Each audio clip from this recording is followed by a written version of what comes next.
everyone, welcome to your own channel Health. I'm your dietitian Neha Bhalla. Friends, first of all I want to say sorry because I could not able to upload my video on time. But anyways, देर आए दुरुस्त आए, मैं थोड़ा सा busy थी इसलिए अपनी new video आप तक लेके नहीं आ पाई. बट आज की जो वीडियो है वो वीडियो बहुत इम्पॉर्टेंट है, बहुत यूज़फुल है. ये वीडियो है डाइटरी मिथ्स के ऊपर. ये वीडियो है कुछ फूड प्रोडक्ट्स के मिथ को लेकर और डाइट को लेके जो मिथ्स हैं उनके ऊपर ये वीडियो है. और ये वीडियो आप एंड तक ज़रूर देखिए क्योंकि कहीं ऐसा तो नहीं कि आप भी इनमें से कोई डाइट के रूल्स फॉलो कर रहे हों जो कि मिथ्स हैं, फैक्ट नहीं हैं, और इनको फॉलो करने की वजह से आपकी हेल्थ पे कोई इफ़ेक्ट ना पड़ रहा हो या आगे आने वाले समय पे ना पड़ जाए. इसलिए इस वीडियो को आप ध्यान से देखिएगा, सुनिएगा, समझने की कोशिश कीजिएगा बिकॉज़ ये आपके लिए बहुत यूज़फुल है. मैं इस मंथ में ये सारे फैक्ट्स और मिथ्स इसलिए फ्रेंड्स लेके आ रही हूँ बिकॉज जो सितंबर मंथ है ये है न्यूट्रिशन मंथ. इस मंथ को यूज़ किया जाता है न्यूट्रिशनल अवेयरनेस के लिए. सो दैट्स वाई मैं उन पॉइंट्स को लेके आप तक आ रही हूँ इस मंथ में जो आपके लिए बहुत ज़्यादा बेनिफिशियल है. क्योंकि कुछ ऐसे फूड आइटम्स हैं जिनको हम अपनी लाइफ में डेली कंज्यूम करे बिना नहीं रह सकते, जो हमारे लिए बहुत ही ज़्यादा रिक्वायर्ड होते हैं डेली बेसिस में. इसीलिए इन वीडियो के ज़रिए मैं आपको उन मिथ और फैक्ट्स से अवगत करवाना चाहती हूँ. So let's start our today's video. इस वीडियो की शुरुआत में मैं जिस फूड आइटम के बारे में बात करूँगी वो फूड आइटम है मिल्क. मिल्क एक संपूर्ण आहार के रूप में जाना जाता है और मिल्क को लेकर एक मिथ है. वो मिथ ये है फ्रेंड्स कि ये माना जाता है कि मिल्क मुकस क्रिएट करता है यानी कि बलगम बनाता है. और जनरली ऐसा होता है कि लोग कफ या कोल्ड की शिकायत में दूध का सेवन करना बंद कर देते हैं, जो कि सही नहीं है. बिकॉज़ ऐसी कोई भी रिसर्च नहीं है, ऐसी कोई भी रिसर्च नहीं हुई है जो ये प्रूव करती हो कि जो मिल्क है वो मुकस फॉर्मेशन करता है. ये आपको मिल्क पीने के बाद जो इरिटेशन होती है ड्यूरिंग कफ पीरियड आपके, ये सिर्फ इस वजह से हो सकती है कि जो मिल्क की थिकनेस है या जो मिल्क का टेक्सचर है वो क्या है. तो मिल्क आपके कफ को नहीं बनाता, ना ही मुकस को बनाता है, ना ही वो ड्यूरिंग कफ टाइम लेने से आपको कोई हार्म पहुंचाएगा. तो आप मिल्क को बहुत आराम से ले सकते हैं क्योंकि मिल्क बहुत ही ज़्यादा हेल्दी और न्यूट्रिटिव होता है. सेकंड मिथ जो है वो ये है फ्रेंड्स कि माना जाता है कि जितने भी फैट वाली चीज़ें हैं वो गुड हमारे लिए नहीं होते, हमारी हेल्थ के लिए गुड नहीं है. ये एक मिथ है. All fats are not harmful for us. हमारे लिए फ़ैट बहुत ही ज़्यादा इम्पॉर्टेंट होता है. रीज़न ये होता है फ्रेंड्स कि जो फ़ैट होता है इसकी हमें रिक्वायरमेंट होती है, हमारी बॉडी को रिक्वायरमेंट होती है. और साथ ही साथ जो हमारे रिप्रोडक्टिव ऑर्गन्स हैं इनके लिए फ़ैट बहुत ज़्यादा बेनिफिशियल होता है. तो अगर आप फ़ैट का बिल्कुल कंजप्शन बंद कर देते हैं, फ़ैट नहीं लेते हैं, तो कहीं ना कहीं आप अपनी बॉडी को डैमेज कर रहे हैं, अपने इंटरनल ऑर्गन्स को डैमेज कर रहे हैं. फ़ैट आपको लेना है, सोच समझ के लेना है. आपको हेल्दी फ़ैट लेना है, आपको वो फ़ैट लेना है जिसमें सैचुरेटेड फ़ैट कम हो. आप अनसैचुरेटेड फ़ैट वाले आइटम ले सकते हैं.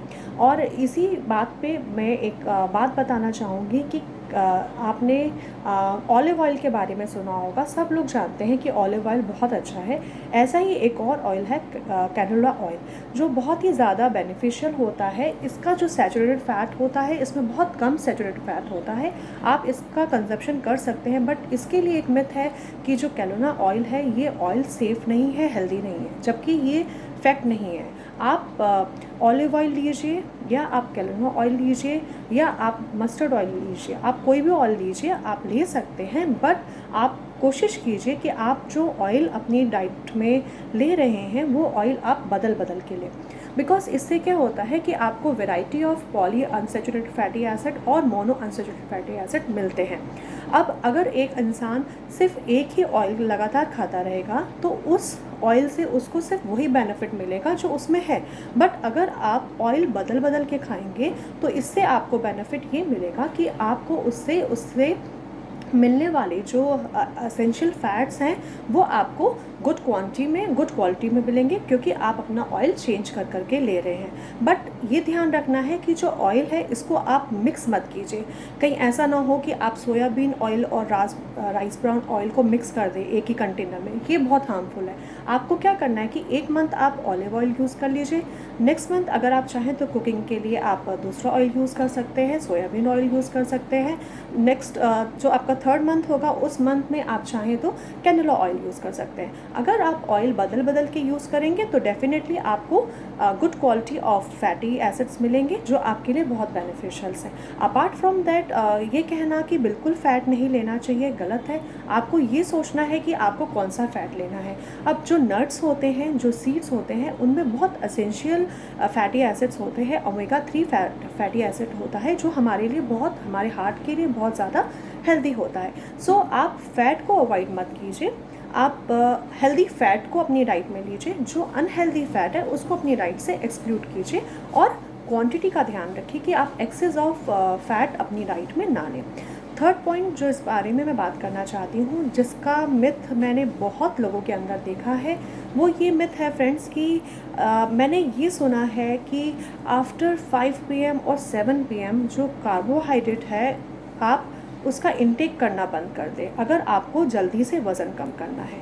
ये बहुत ही डेंजरस मिथ है। ऐसा कोई साइंटिफिकली कोई प्रूव नहीं है। इवन जो अथॉरिटीज़ हैं, डाइटरी अथॉरिटीज़ हैं, वो भी इस चीज़ को नहीं अप्रूव करती हैं, वो भी इस चीज़ को नहीं बताती हैं कि ऐसा कुछ करने से आपका वज़न जल्दी लॉस होगा। ये उल्टा आपके लिए हार्मफुल है, बिकॉज अगर आप 5 या 7 बजे के बाद आप कार्बोहाइड्रेट नहीं लेंगे या आप डाइट में कुछ भी नहीं लेंगे तो कहीं ना कहीं ये आपकी बॉडी में आपके ब्लड शुगर लेवल को इरिटेट कर सकता है। स्पेशली जो डायबिटिक पेशेंट हैं, जो मेडिसिन पे हैं, उनको इस बात का बहुत ध्यान रखना है कि वो ये काम तो बिल्कुल ना करें, और जो हेल्दी हैं उनको भी इस चीज़ को करने से बचना है। आप क्या कर सकते हैं, आप अपना डिनर लीजिए, टाइम पे लीजिए, 8 to 8:30 तक ले सकते हैं लास्ट। बहुत अच्छा है अगर आप 8 बजे ले लें, बट 5 बजे के बाद मील नहीं लेना है, ये बहुत गलत धारणा है। इससे आपको क्या नुकसान पहुंचेगा कि आपकी बॉडी में जो आपका इंसुलिन बन रहा है, जो पैनक्रियास इंसुलिन को फॉर्म कर रहा है, वो तो काम करता रहेगा ना, वो तो बंद नहीं हुआ।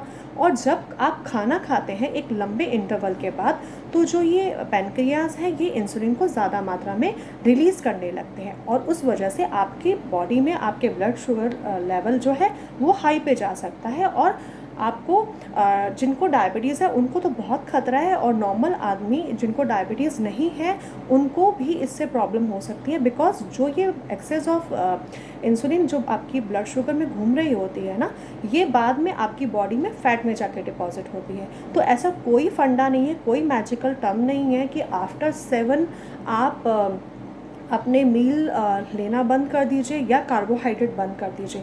कार्बोहाइड्रेट ज़रूर लीजिए, हेल्दी कार्बोहाइड्रेट लीजिए, यानी कि हाई फाइबरस कार्बोहाइड्रेट लीजिए। क्यों? क्योंकि ये आपको फुलनेस देगा। आपको इसको खाने के बाद आपको लगेगा कि आपका पेट भरा हुआ है। अगर आप 5 बजे ही खाना खा लेंगे या आप 7 बजे ही खाना खाएंगे और लो कैप डाइट लेंगे, तो इससे आपको कुछ देर बाद रात को 11 बजे 10 बजे अगर आप नहीं सोए हैं तो आपको भूख लगेगी, और उस भूख को शांत करने के लिए आप डेफिनेटली कुछ ना कुछ स्नैक्स आइटम खाएंगे जो हेल्दी नहीं होंगे। इसीलिए आपको इस बात का ध्यान रखना है।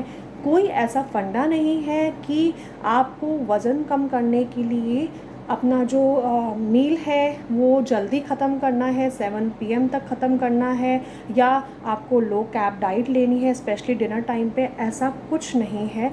आप कार्बोहाइड्रेट हेल्दी लीजिए, मॉडरेट अमाउंट में लीजिए, जितनी आपकी बॉडी की कैलोरीज़ की रिक्वायरमेंट है उसके अकॉर्डिंग लीजिए, आपको कभी भी कोई भी प्रॉब्लम नहीं होगी। और वेट रिड्यूस करने के लिए ये तरीका बिल्कुल सही नहीं है, क्योंकि ये आपके लिए बहुत ज़्यादा डेंजरस है।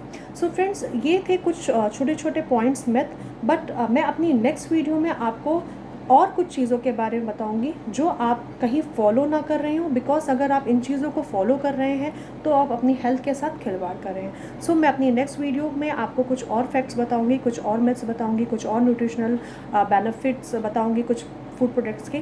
तो तब तक स्टे फिट, स्टे हेल्दी। मेरे वीडियो को आप ज़रूर लाइक कीजिएगा, सब्सक्राइब कीजिएगा, और कमेंट सेक्शन में जाके कमेंट भी कीजिएगा, और हो सके तो इसे फॉरवर्ड भी कीजिएगा, बिकॉज आप सबके सपोर्ट की मुझे बहुत ज़रूरत है। आप सबके सपोर्ट के बिना मेरा चैनल आगे नहीं बढ़ पाएगा। सो आई होप आपको मेरी ये वीडियो पसंद आई होगी। तब तक stay fit, stay healthy. Bye bye friends.